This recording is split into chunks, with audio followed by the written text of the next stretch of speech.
ಈಗ ಕರ್ನಾಟಕ ಸುದ್ದಿಯಲ್ಲಿ ಇವತ್ತು ಯಾವ್ಯಾವ ಜಿಲ್ಲೆಯಲ್ಲಿ ಮೇಜರ್ ಬೆಳವಣಿಗೆಗಳು ನಡೀತಾ ಇದೆ ಈ ಬಗ್ಗೆ ಕ್ವಿಕ್ ಆಗಿ ಇನ್ಫಾರ್ಮೇಶನ್ ಅನ್ನು ಕೊಡೋದಕ್ಕೆ ನಮ್ಮ ರಿಪೋರ್ಟರ್ಸ್ ಲೈವ್ ನಲ್ಲಿ ಕನೆಕ್ಟ್ ಆಗಿದ್ದಾರೆ 4 ಜನಕ್ಕೂ ವೆರಿ ಗುಡ್ ಮಾರ್ನಿಂಗ್ ತಿಳಿಸ್ತಾ ಫಸ್ಟ್ ರಾಜಕೀಯ ವಿಷಯ ಹನಿ ಟ್ರ್ಯಾಪ್ ವಿಷಯ ತಿಳ್ಕೊಳ್ಳೋಣ ಯಾಕಂದ್ರೆ ನ್ಯೂಸ್ 18 ಇದನ್ನ ಫಸ್ಟ್ ಬ್ರೇಕ್ ಮಾಡಿದ್ದು ಕಾರ್ತಿಕ್ ದೂರು ಇನ್ನೂ ಕೊಟ್ಟಿಲ್ಲ ಅಂತ ಮೊನ್ನೆ ಗೃಹ ಸಚಿವರೇ ಹೇಳ್ತಾ ಇದ್ರು ಈಗ ರಾಜಣ್ಣ ಅವ್ರ ಪುತ್ರ ರಾಜೇಂದ್ರ ಸಿಎಂ ಭೇಟಿ ಮಾಡಿದ್ದಾರೆ ಏನಾದರೂ ಅಧಿಕೃತವಾಗಿ ದೂರು ಕೊಟ್ಟಿದ್ದಾರಾ ಅಥವಾ ನಾಳೆ ನಾಡಿದ್ದು ಕೊಡ್ತಾರಾ ತನಿಖೆ ಯಾವಾಗ ಆರಂಭ ಆಗ್ಬೋದು ಕಾರ್ತಿಕ್ ಶರ್ಮಿತಾ ಖಂಡಿತವಾಗಿಯೂ ಕೂಡ ಹನಿ ಟ್ರ್ಯಾಪ್ ಪ್ರಕರಣ ದೇಶದಾದ್ಯಂತವೂ ಕೂಡ ಸದ್ದನ್ನು ಮಾಡಿತ್ತು ಅದರಲ್ಲೂ ಪ್ರಮುಖವಾಗಿ ಈಗಾಗಲೇ ಬಿಜೆಪಿಯು ಕೂಡ ಸಂಸತ್ನಲ್ಲಿ ಈ ಒಂದು ವಿಚಾರವನ್ನು ಪ್ರಸ್ತಾಪಿಸೋದಕ್ಕೂ ಕೂಡ ಸಿದ್ಧತೆಯನ್ನು ಮಾಡಿಕೊಂಡಿದೆ ಹಾಗಾಗಿ ರಾಜ್ಯ ಸರ್ಕಾರವು ಕೂಡ ಎಚ್ಚೆತ್ತುಕೊಂಡಿರ್ತಕ್ಕಂಥದ್ದು ಈ ಒಂದು ಪ್ರಕರಣ ಸರ್ಕಾರಕ್ಕೆ ಮುಜುಗರ ಆಗುವಂಥ ಸಾಧ್ಯತೆಗಳಿರುವಂಥ ಹಿನ್ನೆಲೆಯಲ್ಲಿ ಈಗಾಗಲೇ ಸಿಎಂ ಕೂಡ ಈ ಬಗ್ಗೆ ಸೀರಿಯಸ್ ಆಗಿ ಆ್ಯಕ್ಷನ್ ತೆಗೆದುಕೊಳ್ಬೇಕು ಅನ್ನುವಂಥ ನಿಟ್ಟಿನಲ್ಲೂ ಕೂಡ ಚರ್ಚೆಯನ್ನು ಮಾಡಿದ್ದಾರೆ ಹಾಗಾಗಿ ನಿನ್ನೆ ರಾಜಣ್ಣ ಅವರು ಏನು ಸಿಎಂ ಸಿದ್ದರಾಮಯ್ಯನವರನ್ನ ಭೇಟಿ ಮಾಡಿದರು ಆ ಸಂದರ್ಭದಲ್ಲಿ ಸಾಕಷ್ಟು ಅಂಶಗಳನ್ನು ಕೂಡ ರಾಜಣ್ಣ ಅವರು ಸಿಎಂ ಸಿದ್ದರಾಮಯ್ಯನವರ ಗಮನಕ್ಕೆ ಕೂಡ ತಂದಿರುವುದು ಹಾಗಾಗಿ ಸಿಎಂ ಕೂಡ ಹಾಲಿ ನ್ಯಾಯಾಧೀಶರ ನೇತೃತ್ವದಲ್ಲಿ ತನಿಖೆಯನ್ನು ಮಾಡೋದಕ್ಕೂ ಕೂಡ ಸಿದ್ಧತೆಯನ್ನು ಮಾಡ್ಕೊಂಡಿದ್ದಾರೆ ಪ್ಲಾನ್ ಅನ್ನು ಕೂಡ ಮಾಡ್ಕೊಂಡಿದ್ದಾರೆ ಅನ್ನೋದು ಕೂಡ ಮಾಹಿತಿ ಕೂಡ ಈಗ ಲಭ್ಯ ಆಗಿರುವಂಥದ್ದು ಹಾಗಾಗಿ ಒಂದು ಕಡೆ ರಾಜಣ್ಣ ಅವರು ತುಮಕೂರು ಅಥವಾ ಮಧುಗಿರಿಯ ಎಸ್ ಪಿ ಬಳಿ ಒಂದು ಕೇಸನ್ನು ದಾಖಲಿಸುವಂಥ ಸಾಧ್ಯತೆಗಳಿದ್ದರೆ ಇನ್ನೊಂದು ಕಡೆ ರಾಜೇಂದ್ರ ರಾಜಣ್ಣ ಅವರು ಕೂಡ ಅಂದರೆ ಈ ಒಂದು DGP ಅವರ ಮೂಲಕವಾಗಿ ಕೇಸನ್ನು ದಾಖಲಿಸುವಂಥ ಸಾಧ್ಯತೆಗಳು ಕೂಡ ಇರುವಂಥದ್ದು ಹಾಗಾಗಿ ಸರ್ಕಾರವು ಕೂಡ ಈ ಒಂದು ಏನು ಅಂದರೆ ನ್ಯಾಯಾಂಗ ತನಿಖೆಯನ್ನು ಮಾಡಬೇಕು ಅನ್ನುವಂಥ ಒಂದು ನಿಟ್ಟಿನಲ್ಲೂ ಕೂಡ ಕ್ರಮವನ್ನು ಕೈಗೊಳ್ಳುವಂಥ ಸಾಧ್ಯತೆಗಳು ಕೂಡ ಇರುವಂತದ್ದು ಶರ್ಮಿತಾ ಶೆಟ್ಟಿ ಸೀದಾ ಬಾಗಲಕೋಟೆಗೆ ಬರೋಣ ಬಾಗಲಕೋಟೆಯಲ್ಲಿ ಹೊಸ ಬಬಲಾದಿ ಮಠದ ಒಂದು ಅಕ್ರಮ ಅಲ್ಲಿ ನಡೆದಿದೆ ಅಂತೆಲ್ಲ ಆರೋಪಗಳು ಕೇಳಿ ಬಂದಿತ್ತು ಮಂಜುನಾಥ್ ಏನದ ಅಕ್ರಮ ಯಾರ ಮೇಲೆ ಸಂಶಯ ಇದೆ ಶರ್ಮಿತಾ ಪ್ರಮುಖವಾಗಿ ಬೆಳಗಾವಿ ಜಿಲ್ಲೆಯ ಗೋಕಾಕ್ ತಾಲೂಕಿನಲ್ಲಿ ಇರತಕ್ಕಂತಹ ಒಂದು ಲಕ್ಷ್ಮಿ ಬ್ಯಾಂಕ್ ನಲ್ಲಿ ಏನು ಅವ್ಯವಹಾರ ಆಗಿತ್ತು ಈ ಒಂದು ವಿಚಾರಕ್ಕೆ ಸಂಬಂಧಪಟ್ಟಂತೆ ಇದೀಗ ಬಾಗಲಕೋಟೆ ಜಿಲ್ಲೆಯ ಜಮಖಂಡಿ ನಗರದಲ್ಲಿರುವಂತಹ ಹೊಸ ಬಬಲಾದಿ ಮಠದ ಸದಾಶಿವ ಹಿರೇಮಠ ಸ್ವಾಮೀಜಿ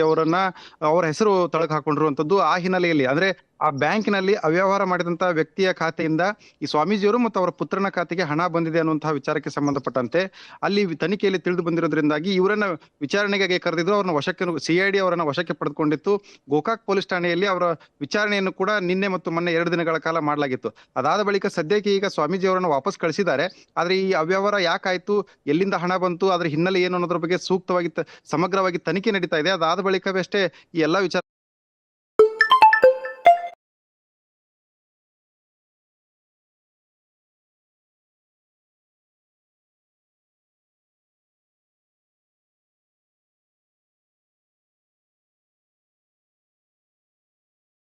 ಹೊರಗಡೆ ಬರ್ಲಿಕ್ಕಿದೆ ಪ್ರಮುಖವಾಗಿ ಹೇಳ್ಬೇಕಂತಂದ್ರೆ ಈ ಒಂದು ಹೊಸ ಬಬಲಾದಿ ಮಠ ಏನಿದೆ ಇದು ವಿಜಯಪುರ ಜಿಲ್ಲೆಯಲ್ಲಿ ಇರ್ತಕ್ಕಂತಹ ಬಬಲೇಶ್ವರ ತಾಲೂಕಿನಲ್ಲಿರುವಂತಹ ಬಬಲೇಶ್ವರ ಮಠ ಮತ್ತು ಈ ಮಠ ಎರಡು ಒಂದೇ ಹೆಸರಿನ ಮಠ ಆಗಿರೋದ್ರಿಂದ ಆ ವಂಶಸ್ಥರ ಮಧ್ಯೆ ಇರ್ತಕ್ಕಂತಹ ಒಂದು ವಿವಾದದಿಂದಾಗಿ ಈ ಒಂದು ಹೊಸ ಮಠ ಹುಟ್ಟಾಕೊಂಡಿತ್ತು ಕಳೆದ 3 ವರ್ಷಗಳಿಂದ ಈ ಸ್ವಾಮೀಜಿ ಜಮಖಂಡಿ ನಗರದಲ್ಲಿ ಕಾಲಜ್ಞಾನ ಹೇಳುವಂತದ್ದು ಭವಿಷ್ಯವಾಣವನ್ನ ಹೇಳುವಂತದ್ದನ್ನ ಮಾಡ್ತಾ ಇದ್ದಾರೆ ಅವರಿಗೆ ಆದಂತಹ ಒಂದು ಭಕ್ತ ಸಮೂಹ ಈ ಜಮಖಂಡಿ ಭಾಗದಲ್ಲಿರುವಂತದ್ದು ಈ ಒಟ್ಟಾರೆಯಾಗಿ ಈ ಒಂದು ಹೊಸ ಮಠ ಆರಂಭವಾದ ಬಳಿಕ ಈ ಒಂದು ವ್ಯವಹಾರಗಳು ಆಗಿದೆಯಾ ಅಥವಾ ಆ ಮಠಕ್ಕೆ ಏನಾದರೂ ದುಡ್ಡು ಬಳಕೆ ಆಗಿದೆಯಾ ಅಥವಾ ವೈಯಕ್ತಿಕವಾಗಿ ದುಡ್ಡು ಬಳಕೆ ಆಗಿದೆ ಅನ್ನೋದ್ರ ಬಗ್ಗೆ ಇನ್ನೂ ಕೂಡ ತನಿಖೆಯಿಂದ ಹೊರಬರಬೇಕಾಗಿರುವಂತದ್ದು ಶರ್ಮಿತಾ ರಾಯಚೂರು ಭಾಗ ಬರೋಣ ರಾಯಚೂರಲ್ಲಿ ವಿಶ್ವನಾಥ್ ಆಂಧ್ರದ ಶ್ರೀಶೈಲ ಮಲ್ಲಿಕಾರ್ಜುನ ಸ್ವಾಮಿ ದೇವಸ್ಥಾನದಲ್ಲಿ ಜಾತ್ರೆ ಮಹೋತ್ಸವ ಇಲ್ಲಿ ಹೆಚ್ಚುವರಿಯಾಗಿ ಬಸ್ ಬಿಟ್ಟರು ಕೂಡ ಗೊಂದಲಗಳು ಏನಾಗ್ತಿದೆ ಅಲ್ಲಿ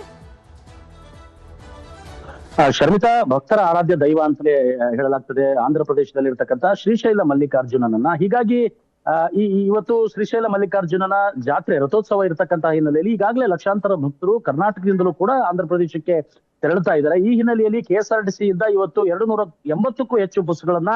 ಜಿಲ್ಲೆಯಾದ್ಯಂತ ಇವತ್ತು ಬಿಡಲಾಗಿದೆ ಆಂಧ್ರ ಪ್ರದೇಶದ ಶ್ರೀಶೈಲಕ್ಕೆ ಆದ್ರೂ ಕೂಡ ಇವತ್ತು ಏನಾಗ್ತಾ ಇದೆ ಅಂತ ಹೇಳಿದ್ರೆ ಪ್ರಾಣವನ್ನ ಪಣಕ್ಕಿಟ್ಟು ಬಸ್ ಅನ್ನ ಏರೋದಕ್ಕೆ ಪ್ರಯಾಣಿಕರು ಭಕ್ತರು ಹರಸಾಹಸ ಪಡ್ತಿರ್ತಕ್ಕಂಥ ದೃಶ್ಯಗಳು ರಾಯಚೂರಿನ ಬಸ್ ನಿಲ್ದಾಣದಲ್ಲಿ ಸರ್ವೇ ಸಾಮಾನ್ಯವಾಗಿ ಗೋಚರವಾಗ್ತಾ ಇದಾವೆ ಯಾಕಂತ ಕೇಳಿದ್ರೆ ತಾಲೂಕಿನಾದ್ಯಂತ 2 ಬಸ್ಗಳನ್ನ ಅಲ್ಲಿ ತಾಲೂಕಿನಲ್ಲಿ ಬಿಟ್ರೆ ರಾಯಚೂರು ಪ್ರದೇಶದಿಂದ ಅಂದ್ರೆ ರಾಯಚೂರಿನ ಡಿಪೋ 1 ಡಿಪೋ 2 ಹಿಡ್ಕೊಂಡು ಬಸ್ ನಿಲ್ದಾಣದಿಂದ 280ಕ್ಕೂ ಬಸ್ಗಳನ್ನ ಬಿಡಲಾಗಿದೆ ಆದ್ರೆ ಈಗ ಬಿಡತಕ್ಕಂತ ಬಸ್ಗಳಲ್ಲಿ ಏನಾಗ್ತಾ ಇದೆ ಅಂತ ಹೇಳಿದ್ರೆ ಪ್ರಯಾಣಿಕರ ಸಂಖ್ಯೆ ಹೆಚ್ಚಾದಂತ ಒಂದೊಂದೇ ಬಸ್ಗಳನ್ನ ಅಲ್ಲಿ ಬಿಡ್ತಾ ಇರೋದ್ರಿಂದ ಅಲ್ಲಿ ಏನಾಗ್ತಾ ಇದೆ ಬಸ್ಗಳಿಗೆ ಸೀಟನ್ನ ಹಿಡಿದುಕೊಳ್ಳೋದಕ್ಕಾಗಿ ತಮ್ಮ ಪ್ರಾಣವನ್ನೇ ಪಣಕ್ಕಿಟ್ಟು ಆ ಕಿಟಕಿಗಳ ಮೂಲಕ ಹಾರೋದಾಗಿರ್ಲಿ ಸೀಟ್ಗಳನ್ನ ಹಿಡಿಯೋದಕ್ಕೆ ಪ್ರಯಾಣಿಕರು ಹರಸಾಹಸವನ್ನ ಪಡ್ತಾ ಇದ್ದಾರೆ ಈ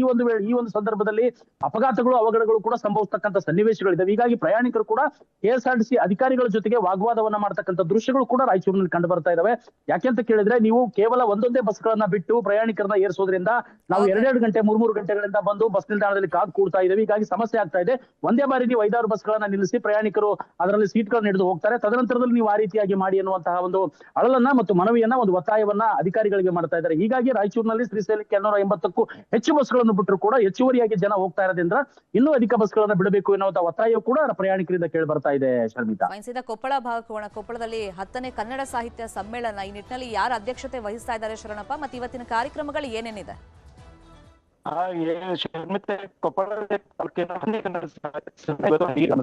ಕೊಪ್ಪಳ ತಾಲೂಕಿನ ಫೈನ್,